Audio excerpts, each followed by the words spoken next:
বিখ্যাত আইনি প্রতিষ্ঠান ব্রিটেনের ডাউটি স্ট্রিট চেম্বার আওয়ামী লীগের পক্ষে ডক্টর ইউনূস সরকারের বিরুদ্ধে ব্যবস্থা গ্রহণের জন্য অথবা আওয়ামী লীগের রাজনৈতিক কার্যক্রম যে নিষিদ্ধ করা হয়েছে সেটি যে মৌলিক মানবাধিকারের লঙ্ঘন, এই লঙ্ঘনের বিরুদ্ধে ব্যবস্থা নেওয়ার জন্য জাতিসংঘের স্বাধীন বিশেষজ্ঞ এবং অন্যান্য দূতের কাছে ব্যবস্থা নেওয়ার জন্য আবেদন পাঠানো হয়েছে।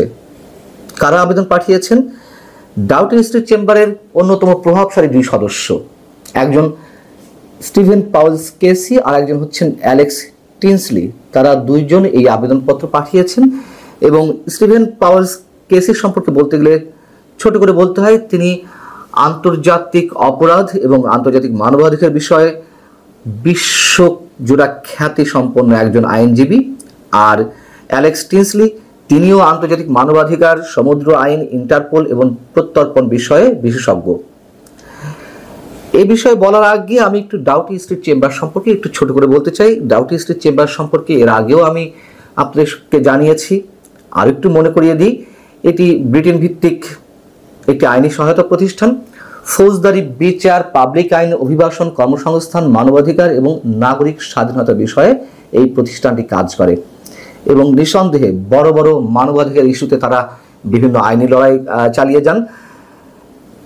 এবং বাস্তবতা হচ্ছে এটি যে শুধুমাত্র টাকার জন্য যে তারা কাজ করেন তা নয়। টাকা তো অবশ্যই একটি ফ্যাক্টর, অর্থ অবশ্যই একটি ফ্যাক্টর, কিন্তু তার চেয়ে তাদের কাছে গুরুত্বপূর্ণ হচ্ছে তাদেরকে খেয়াল রাখতে হয় তারা কোন ধরনের মামলা পরিচালনা করছে অথবা কাদের হয়ে তারা আন্তর্জাতিক অঙ্গনে লড়াই করছেন সেই বিষয়টি, অর্থাৎ তাদের রেপুটেশনের দিকেই তারা আগে নজর রাখে। এবং আমাদেরকে অবশ্যই ধরে নিতে হবে এটি যে জাতিসংঘ বা যে কোনো আন্তর্জাতিক প্রতিষ্ঠান কিংবা আন্তর্জাতিক অপরাধ আদালত আইসিসিতে তারা যখন যে কোনো বিষয়ে আবেদন করে, কোনো ফাইল সাবমিট করে, বুঝে নিতে হবে যে তাদের কাছে যথেষ্ট শক্ত তথ্য উপাত্ত প্রমাণ রয়েছে। এখন এই আবেদনপত্রের বিষয়টি তারা নিজেরাই নিজেদের ওয়েবসাইটে প্রকাশ করেছে। সেখানে যেটি বলা হচ্ছে, ডক্টর মোহাম্মদ ইউনূস বাংলাদেশে ক্ষমতা গ্রহণ করেন এবং 8 আগস্ট 2024 সালে একটি অন্তর্বর্তীকালীন প্রশাসন প্রতিষ্ঠা করেন। ডক্টর ইউনূস ক্ষমতা গ্রহণের পর থেকে বাংলাদেশে আওয়ামী লীগের সমর্থক, এর সাথে যুক্ত ব্যক্তিরা এবং সংখ্যালঘুদের উপর ব্যাপক আক্রমণ শুরু করা হয়েছে। এই ধরনের আক্রমণের শাস্তি হয়নি এবং অন্তর্বর্তীকালীন প্রশাসন অপরাধীদের সম্পূর্ণ দায় মুক্তি প্রদান করেছে। অন্তর্বর্তীকালীন প্রশাসন 2026 সালের ফেব্রুয়ারিতে নির্বাচন অনুষ্ঠানে উদ্যোগ নিয়েছে। এই প্রতিশ্রুতি রক্ষা করা হবে কিনা তা এখনো দেখার বিষয়। আমাদের প্রধান উপদেষ্টা ফেব্রুয়ারির মাঝামাঝিতে বা ফেব্রুয়ারিতে যে রোজা, সেই রোজার আগে আগে নির্বাচন অনুষ্ঠানে প্রতিশ্রুতি দিয়েছেন। দেখুন, আমি শুরু থেকেই বলে আসছি ডক্টর মোহাম্মদ ইউনূস এই বিষয়টি জানিয়ে বা নির্বাচনে একটি সম্ভাব্য সময়সীমা দিয়ে রাজনৈতিক দলগুলোকে একটু ঠান্ডা রাখার চেষ্টা করেছে, মূলা ঝুলিয়ে রেখেছে সোজা কথা বলতে গেলে। ডাউটি স্ট্রিট চেম্বার তারা সেই কথাই উল্লেখ করেছে। যাও, এখানে বলা হচ্ছে যে ইতোমধ্যে আওয়ামী লীগ বাংলাদেশে একটি জনপ্রিয় রাজনৈতিক শক্তি হিসেবে রয়ে গেছে। তবে 2025 সালের মে মাসে অন্তর্বর্তীকালীন প্রশাসন আওয়ামী লীগকে নির্বাচনে অংশগ্রহণ নিষিদ্ধ করে এবং বাংলাদেশ আন্তর্জাতিক অপরাধ ট্রাইব্যুনালে আওয়ামী লীগের নেতাদের বিরুদ্ধে মামলা শেষ না হওয়া পর্যন্ত এর সকল কার্যক্রম সীমিত করে। এবং আওয়ামী লীগের নিষেধাজ্ঞা কিভাবে মৌলিক মানবাধিকার লঙ্ঘন করে, বাংলাদেশে আইনের শাসন এবং গণতন্ত্রকে ক্ষুণ্ণ করে, সেই প্রশ্ন তুলে ধরা হয়েছে এই আবেদনে। আপিলটিতে স্বাধীন বিশেষজ্ঞ এবং অন্যান্য প্রতিনিধিদের অন্তর্বর্তীকালীন প্রশাসনকে জরুরি ভিত্তিতে অবাধ ও সুষ্ঠু নির্বাচন অনুষ্ঠানের জন্য আওয়ামী লীগের উপর থেকে নিষেধাজ্ঞা প্রত্যাহার করার এবং এই ধরনের যে কোনো নির্বাচনে তাদের সম্পূর্ণ অংশগ্রহণের অনুমতি দেওয়ার জন্য অনুরোধ করার আহ্বান জানানো হয়েছে। এটি হচ্ছে ডাউটি স্ট্রিট চেম্বারের ওয়েবসাইটে যেই বিজ্ঞপ্তিটি প্রকাশ করা হয়েছে তার মোটামুটি সম্পূর্ণটাই আমি আপনাদেরকে জানালাম। আগেই বলেছি, ডাউটি স্ট্রিট চেম্বার যেন তেন কোনো ধরনের কোনো ল ফার্ম নয়। এর আগে আমি আপনাদেরকে জানিয়েছিলাম যে আন্তর্জাতিক অপরাধ আদালত আইসিসিতে তারা আওয়ামী লীগের হয়ে ডক্টর ইউনূস সরকারের বিরুদ্ধে ফাইল সাবমিট করতে যাচ্ছে। এটি এখনো পর্যন্ত হয়েছে কিনা আমি জানি না। তারা নিজেরাই জানিয়েছিল যে তারা এই ধরনের একটি উদ্যোগ নিয়েছে এবং সেখানে যা বলা হয়েছিল সেটিও আমি একটু আপনাদেরকে মনে করিয়ে দিই।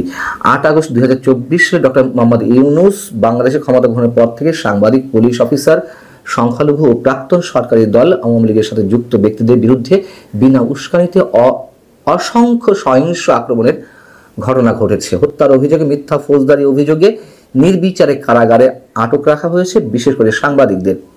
নিয়ন্ত্রণহীন মব সহিংসতা এবং ধর্মীয় সহিংসতার প্ররোচনা, এই অভিযোগগুলোর জন্য দোষীদের বিচারের আওতায় আনার জন্য বাংলাদেশে কোনো পদক্ষেপ নেওয়া হয়নি।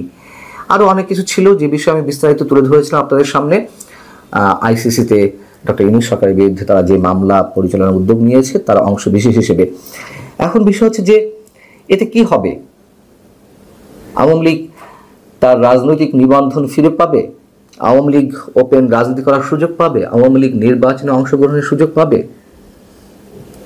দেখুন, এই কথাও আমি প্রথম থেকে বলে আসছি, যা কিছু হচ্ছে গরম গরম অনেক কিছুই হচ্ছে। শেষমেশ আওয়ামী লীগকে নিয়েই নির্বাচন করতে হবে। আওয়ামী লীগের বিরুদ্ধে যত অভিযোগ থাক না কেন, অবশ্য অভিযোগ রয়েছে, নির্দ্বিধায় আমরা এটুকু বলতে পারি। এবং সেই সব অভিযোগের বিষয়ে যে মামলাগুলো এর মধ্যে পরিচালিত হচ্ছে বাংলাদেশ আন্তর্জাতিক অপরাধ ট্রাইব্যুনালে, সেগুলো নিয়েও এর মধ্যে প্রশ্ন উঠেছে। মানে অতিমাত্রায় শাস্তি নিশ্চয়তার বিধান করতে গিয়ে একেবারে হসপস বাঁধিয়ে দিয়েছে সরকারের পক্ষ থেকে যারা এই বিষয়গুলো তদারকি করছেন সেগুলা। অতএব সেই মামলাগুলো নিয়েও কিন্তু অনেক বড় প্রশ্ন আন্তর্জাতিক মহলে উঠতে শুরু করেছে, আগামীতে ভবিষ্যতে আরো বেশি করে উঠবে। যেমন ধরুন, আমি সাবেক মেজর জেনারেল জিয়াউল হাসানের কথা বলি। তার সম্বন্ধে প্রসিকিউটর, মানে আমাদের আন্তর্জাতিক অপরাধ ট্রাইব্যুনালের চিফ প্রসিকিউটর, তিনি এমন কথা উল্লেখ করেছেন যে তিনি 1000-এরও বেশি মানুষকে হত্যা করেছেন। এগুলো হচ্ছে কি যে অতিমাত্রায় বাড়াবাড়ি। তার বিরুদ্ধেও অনেক ধরনের অভিযোগ থাকতে পারে, কিন্তু সুনির্দিষ্ট অভিযোগ কিংবা গ্রহণযোগ্য কোনো অভিযোগ দাঁড় করাতে হবে। একটা মানুষ সেনাবাহিনীতে চাকরি করছেন, মেজর জেনারেল পদে, হতে পারে তিনি আরো কয়েক বছর আগে থেকে হত্যাকাণ্ড শুরু করেছেন। যদি আমরা চিফ প্রসিকিউটরের কথাই ধরে নিই, কিন্তু 1000 মানুষকে হত্যা করা এটা কিভাবে সম্ভব? এই ধরনের অভিযোগও আনা হচ্ছে এবং আমরা দেখতে পাচ্ছি যে যাদেরকে হত্যা করা হয়েছে সেই হত্যার শিকার অনেকেই জীবিত ফিরছেন। এই মামলাগুলো ভবিষ্যৎ কি আমরা জানি না। এখন তড়িঘড়ি করে যেই মামলাগুলো পরিচালনা করা হচ্ছে, নিষ্পত্তি করা হবে এই বছরের মধ্যে অনেকগুলা, শেখ হাসিনার বিরুদ্ধে কোনো মামলার রায় দেওয়া হবে।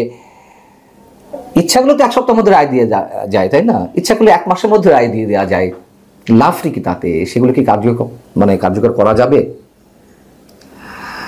নিজেরাই নিজেদেরকে বিতর্কিত করছে। যে ধরনের তথ্যপাত্র বিচারের জন্য তাদের হাতে ছিল, হয়তো অনেক কিছুই সুষ্ঠুভাবে করা যেত, কিন্তু শুধুমাত্র রাজনৈতিক প্রতিহিংসা থেকে যা কিছু হচ্ছে এবং তার অংশের ভিত্তিতে ডাউটি স্ট্রিট চেম্বার যা জাতিসংঘে একটি আবেদন করলো, এটাই কিন্তু সারা বিশ্বে ছড়িয়ে পড়বে এবং বিশ্বের ওয়াকিবহাল বা সচেতন মানুষ জানে যে ডাউটি স্ট্রিট চেম্বারের ভারী কি কতটা, তাদের ওজন কতখানি, তারা কোন কোন বিষয়ে মুভ করে, এটা খুবই ভালো করে জানার কথা যারা কম বেশি খোঁজখবর রাখেন। এখন দেখা যাক কি হয়। ভালো থাকুন। আল্লাহ হাফেজ।